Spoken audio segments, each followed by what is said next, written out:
Hello, welcome to 30 Minutes. I'm Rick Anthony. Who doesn't like comic books? Thousands of people like comic books.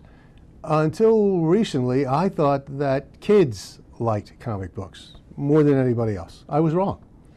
Not the first time, and it won't be the last. I learned from a friend of mine that the comic book industry is still very much alive, and that most of the people who buy, read, and collect comic books are not youngsters, they're adults. As a matter of fact, in June, there will be something in the area of 80,000 of comic book fanatics who will convene in Philadelphia for the annual, let me see, Wizard, I'll get it. No, I'll rely on you. Jim DeLorenzo, welcome to 30 Minutes. Thank you, Rick. It's a mouthful. That's it's the Wizard World Philadelphia Comic Con. There you go. June 19th to the 22nd at the Pennsylvania Convention Center in Center City, Philadelphia. And it is the 16th? It's one of the 16 cities that Wizard World hosts conventions in around the country. Yeah. And it is the second largest show in the country after Chicago. And it is the biggest event on the East Coast each year.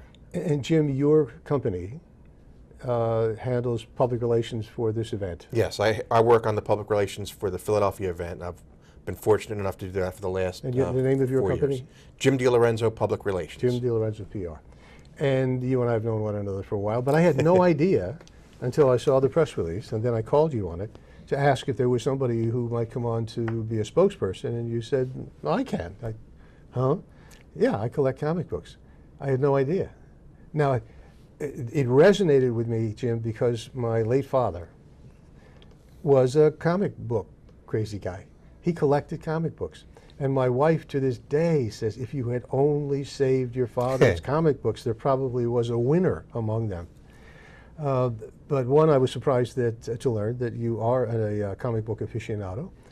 Two, that you have your own considerable collection of comic books. Yes. Three, that the industry is still so robust, although it's certainly technology is taking over. And I guess four, that there are so many people, particularly adults, not only in this country but around the world, who get a chill, a thrill at the prospect of finding an old comic book. Now, I know we go into antique shops and the junk shops and so on, and every once in a while you'll see a stack of comic books. Right. I don't know enough to be able to go through that stack and say that's a winner, that's not a winner, that's not. How do you, what are some of the criteria you look for in determining value? Sure.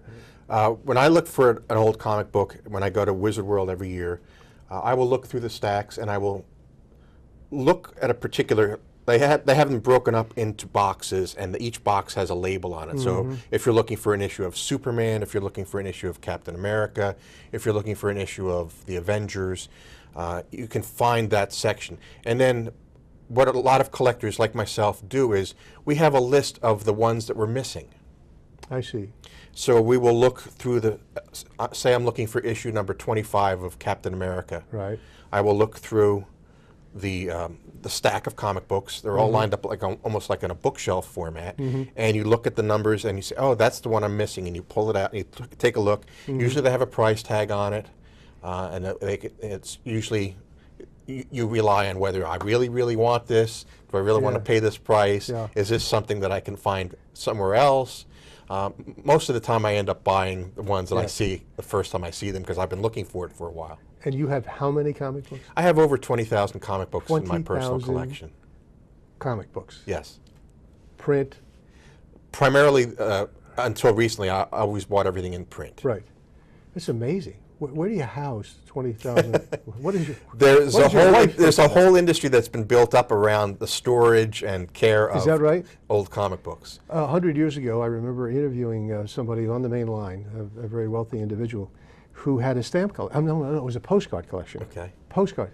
And he took me into his home where I was interviewing him, into a separate room that he had built with built-in drawers. Yes. So he could catalog these postcards from all around the world. I've never seen anything like that. I mean, that's really going to the extreme to build around your hobby like that. Prior to being married, I had a separate room in my bachelor home where I had my collection all in one place, and I was able to keep track of everything. I have since box them up, and they're in a very secure storage area. Don't they have to be hermetically sealed or something like that so they don't dry out? A lot of people seal them in plastic or, Yeah. or mylar, various different forms of. I've done that with a lot of my comic books, not all of them, but most of them. Okay, so what's the history of comic books, at least in this country? Sure. The comic book format dates back to the early 1930s. A New York, what they used to call print jobber, his name was M.C. Gaines. And M.C. Gaines had the idea of taking old newspaper Sunday comic sections, cutting them into 4 parts, putting a new cover of a cartoon on the front cover of this collection, stapling it together, and he was the first person to ever put a price sticker on this collection of comic strips. And he put about 100 of them on a corner newsstand, and they sold out within an hour, and he said, oh, I think I have something here. Yes. So the first comic books were collections of previously published newspaper comic strips. Sometimes it would be the actual comic strip section cut from a Sunday newspaper. And if the history of the pop culture and the comic book format starts with the Sunday newspaper comic strips that were so popular in the 20s and 30s. And then when they began to bundle them up and create an actual comic book, the format is pretty much the same today as it was in the 30s. That's when it began to take off. And the first original comic book was called Detective Comics, and that had all new material in it, but no popular characters. It was made to look like existing characters in Sunday comic strips. They would have a knockoff character of the Phantom, or they would have a knockoff character of Flash Gordon, for example. You've got these 3 iconic figures sitting here. Which came first? Did comics make them, or did they contribute to the making the comics came first, but the first superhero or first original character that really caught the public's consciousness was Superman in Action Comics #1 in June 1938. And that was the character and the format that caught fire. And that was the comic book figure that inspired countless imitators and really spawned an industry that until then had not existed. So other people were now trying to catch up with the idea, okay, I've got to come up with my own superhero. And nobody ever used the word superhero before. That concept was totally alien at that point. So in the late 1930s, you start seeing other imitators and other companies starting to try to get in on the market that was growing in 1938, 1939, 1940. There was a time, 100 years ago, when the comics were all over the place, and there were several publishers. I remember when I was a young man growing up, my father, as I said, was crazy about comic books, and he took us in to see a friend of his, a business associate, whose business was taking stocks and stocks of comic books, cutting the covers off either entirely or at least half, putting new covers on, and then selling them to shoe stores and other retailers, particularly for youngsters, kids. And that was his business. He was repurposing, if you will, comic books and selling them to retailers who gave them away. Buster Brown shoes, some of the more popular places, that at least brands that were important when I was growing up. That was years ago, years and years ago. I assume that there is nothing like that today. The newsstand industry as a whole, and the magazine publishing industry as a whole, has changed so much, especially over the last 10 years and 15 years with the internet growth. But the comic book industry had sort of started to fade away on newsstands in the middle 1970s. And they started to come to grips with the fact that they were losing circulation on newsstands. The newsstand owners weren't making a lot of money off of comic books. They were making more money off of Time or Sports Illustrated. So what the comic book industry did was they found a way to self-distribute their comic books, and that began the growth of comic book stores. Stores located around the country that only sold comic books, and that was called the direct market. And that started to shape up in the middle 70s and into the early 80s, where these comic books started to grow. Comic book stores started to grow around the country. The Philadelphia area has a number of established comic book stores. There's one right down the street here in Bryn Mawr. Really? Showcase Comics, which actually got its start not too far from this studio in the mid 1980s. And Showcase Comics has been around almost 30 years now. Is that right? And they're one of the high-profile comic book stores in this area. But that whole industry started to grow in the 80s, and the publishers were selling their comic books directly to the stores instead of going to the newsstands. Right. So the market kind of dried up on newsstands, but what people were doing was they were going specifically to comic book stores, and then you had kind of a change in the distribution model where the only place you could buy comic books was comic book stores. But if you waited long enough, you could go to a comic book convention, which also kind of started at the same time, where dealers and store owners from around the particular region would come together and showcase their wares. Hasn't the internet changed that? The internet has changed that to an online? extent, because probably about 4 years ago, DC Comics and Marvel Comics, which are the two big industry leaders, they decided that they would not only offer print versions, but they pioneered a new format of digital comics. Okay. And just within the last month, Amazon.com bought the leading distributor of digital comics called Comixology, and their audience is growing. And there's a new president of DC Comics who was interviewed in the Wall Street Journal 2 weeks ago, where she said that digital is where they're going to continue to grow. The whole world is going digital. But I looked at this. One is smaller than the comics I was accustomed to. Two, it's slick. The paper stock is all slick. Yes. Colors are beautiful. It's $4. The cover price is $4. It's not 10 cents or 15 cents where it used to be. And you can, if I understand this correctly, you can subscribe to this and receive a monthly issue of Superman Action Comics. Yes. A brand new one every month. You can continue to subscribe to the print edition, or another way people do that is they have a subscription through their comic book store, their local comic book store, and the comic book store owner will pull the comic and put it in a file for you, and you go in and say, oh, picking up this month's comics. I did that for a number of years, actually, myself. Which categories over the years have been most popular? The superheroes, clearly. Superheroes were the big trend, but really the first big comic book trend was funny animals or cartoon characters like Mickey Mouse, Donald Duck. Okay, that makes sense. Bugs Bunny had a great series, Daffy Duck. So you had animals that could talk. Yeah. And you had stories about animals in funny situations. They were running parallel to the superheroes in the 30s and 40s.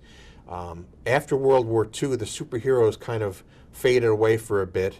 The funny animals never really faded away, but you had the growth of Westerns, and you had the growth of crime comics. And war. And war comics. Yeah.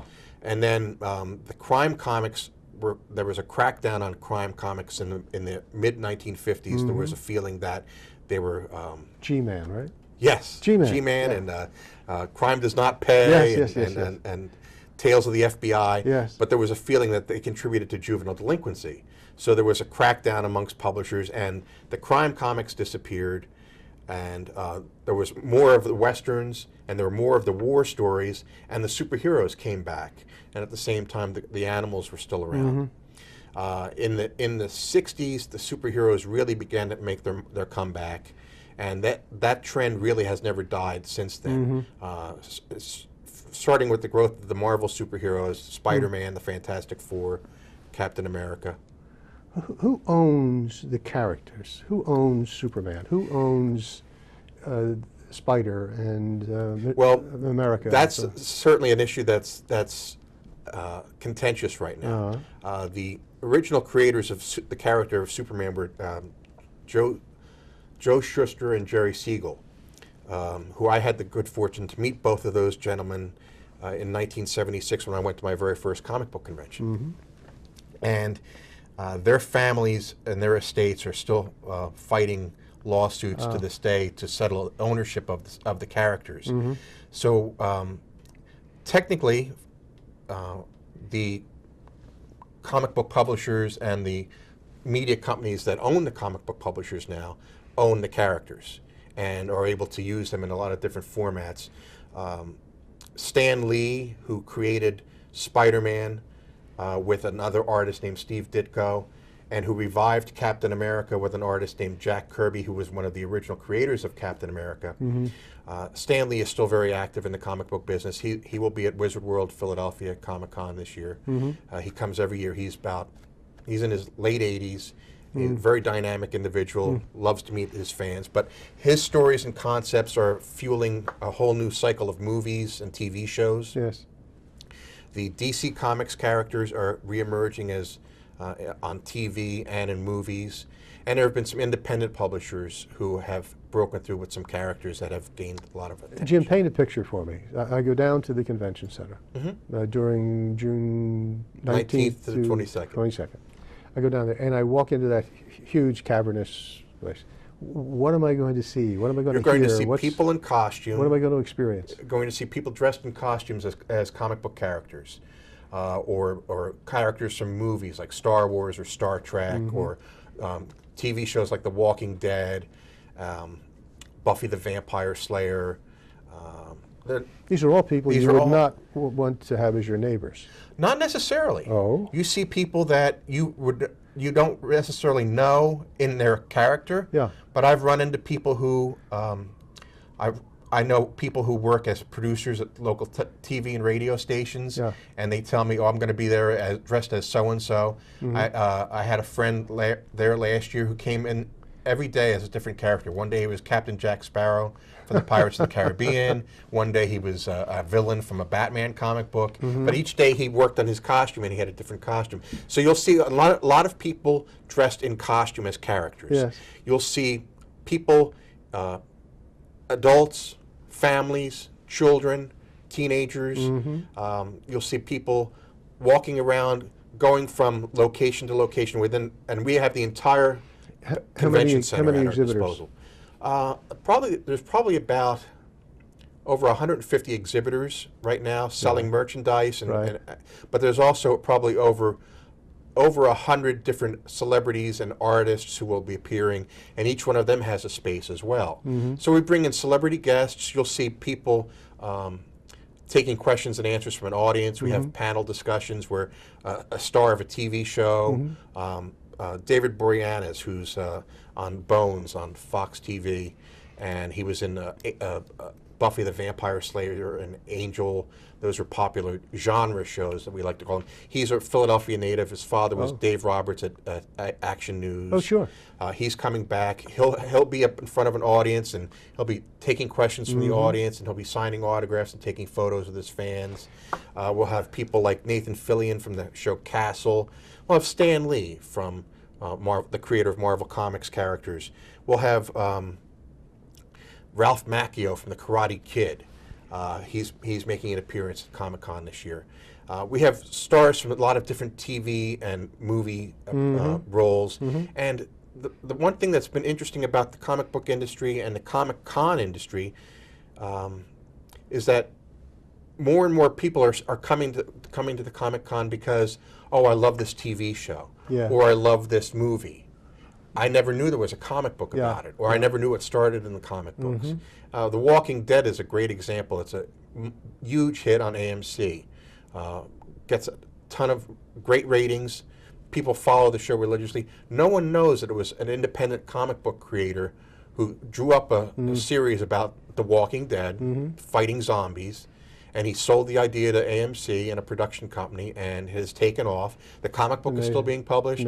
People dressed up in costume come out, and they just did an event at another event. At another event, they had people dressed up and taking over a ballpark.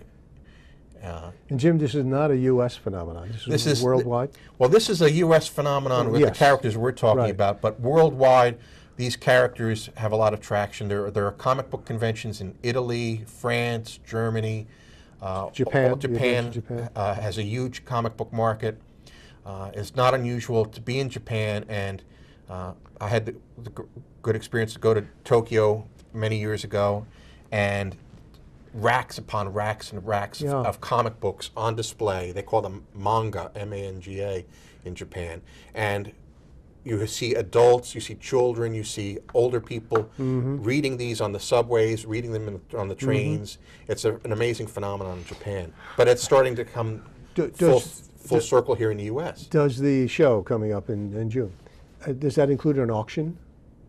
No, there are no auctions, but what you can do is you can go from dealer to dealer and look at their offerings of back issues and memorabilia, and you can purchase them.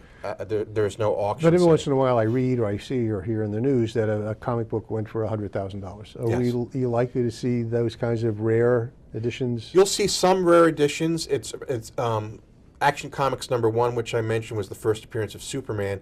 There are probably only 9 copies known to exist of Action Comics #1. That's one of the rarest comic books in the world. I'll bet my father had one. I hope he didn't, but because it would be nice to know where that was. Recently, they've sold for over $100,000 a piece. The first appearance of Batman, the first appearance of Spider-Man. What will be at Wizard World in Philadelphia? There'll be a couple of providers of appraisal services and auction houses who would look at your collection and say what this might be worth. There'll also be people who will be selling original artwork from the comics. Some of the actual illustrations. The frames? They're either framed or unframed. You can frame them yourself. No, I meant, don't they call them frames? The comic book panels. Yeah, the panels, Yep. And last year you had 80,000? We had 80,000 last year in Philadelphia, and we're hoping to go over 100,000 this year. Do you have any idea how much that means in terms of hit to revenue to the city? To the community, to the city. I'm not sure of what it means to the city. I do know what it means to the city at large, that we have a great deal of cooperation, especially this year. We've had meetings with the Greater Philadelphia Film Commission and Sharon Pinkinson, and she's getting involved with us this year. We've had great meetings with the Philadelphia Phillies. Last year we had a wonderful event with the Phillies where we had Lou Ferrigno, who played the Incredible Hulk, throughout the first pitch at a Phillies game, and we're going to do that again this year with another one of our celebrity guests. All the radio and TV stations love to come out and cover us, and it's really a phenomenon when you go stand outside the convention center or to walk through the Reading Terminal Market and see people in costume walking through, buying their lunch, visiting the town. You'll see them walking for blocks in advance of the convention center. The funniest thing was to see people dressed as the stormtroopers from Star Wars outside the Criminal Courts building. They were marching down the street. Is there a kickoff event? We're going to have a kickoff event. We're working on finalizing the details of that right now, but we're hoping to do a film premiere at the Kimmel Center on Wednesday, June 18th. It would be a grand opening for Wizard World Philadelphia, and it would be tied into a premiere of a major motion picture. It may involve a star who has worked on films in Philadelphia in the past, and it'll be a genre picture, something along the lines of perhaps one of the Transformers movies or an action movie that's coming up. But we are going to do a world premiere here in Philadelphia, and we'll have an after party at Xfinity Live in South Philadelphia, and that'll be the kickoff for Comic-Con. And then on Thursday afternoon, June 19th at the Convention Center, we'll have a ribbon cutting with Philadelphia celebrities and Philadelphia officials. We're working on getting Mayor Nutter to attend, and last year we had Police Commissioner Ramsey involved in our opening ceremony. Jim, is there a city in the country that is considered the epicenter for comic book collectors? Comic book collectors. There is no one city that's the epicenter. It's a comic book collectors are everywhere. Yes. There is one city that has the title as the largest comic book convention, but it's an independent entity called the San Diego Comic-Con International, and that has grown from being maybe 100 people in a hotel basement ballroom to over 200,000 people in 2 different convention centers in the city of San Diego. And that has become much more focused on pop culture. A lot of Hollywood studios will bring their stars down from Los Angeles to premiere movies at Comic-Con International. in San Diego. So we are the we come in right behind them. We have the most cities in our circuit with Wizard World. They're in 16 cities across the country this year. They're going to that's up from 8 last year. That'll probably increase again next year. And Philadelphia has always been one of the major sites for Comic-Con every year. And I started going to it as a fan in the early 2000s. I would go. I would pay my admission fee, and I would walk around a couple times a day, maybe 2 or 3 days over the weekend. And I was very fortunate 4 years ago that I was approached by some friends who said, "We're working with the Comic-Con, Wizard World Comic-Con people. Would you like to work with them? And how could I pass up a chance to do what you love, to do something with something I love?" You know, in the old days, these figures represented goodness, virtue. They were supposed to be the personification, and they were idols. Yes. Is that still as true today in what you see between the covers in comic books? To a smaller extent, it has become popular to make the comic books a little grimmer and grittier. Yeah. There's a lot more death and destruction involved, and sometimes that gets a little bit too much. But Superman is still considered to be a very virtuous character. In his latest incarnation, short sleeves. He's wearing a short sleeve shirt. He's got blue jeans on. Yeah. And this was supposed to be the start of Superman at the beginning of his career when they reintroduced this about 2 years ago. And he's very much a champion of the people in his newest incarnation, which kind of takes him back to his roots of the late 1930s, where he was fighting against slumlords and tyrants instead of supervillains and computers. Jim, what is this? This is Superman versus Muhammad Ali. This is a reprint of a late 1970s comic book called Superman versus Muhammad Ali. And the idea behind this was to bring the two most popular figures in the world together. Muhammad Ali was one of the most popular people in the world at that time, Superman being the champion of the world. And the idea was that they would battle to save the Earth from alien invaders. And in order to save the world from the alien invaders, they had to fight each other. And this was the creation of DC Comics people in the 1970s. And one of the artists is an artist I particularly admire, Neil Adams, who will be at Wizard World Philadelphia Comic-Con this year.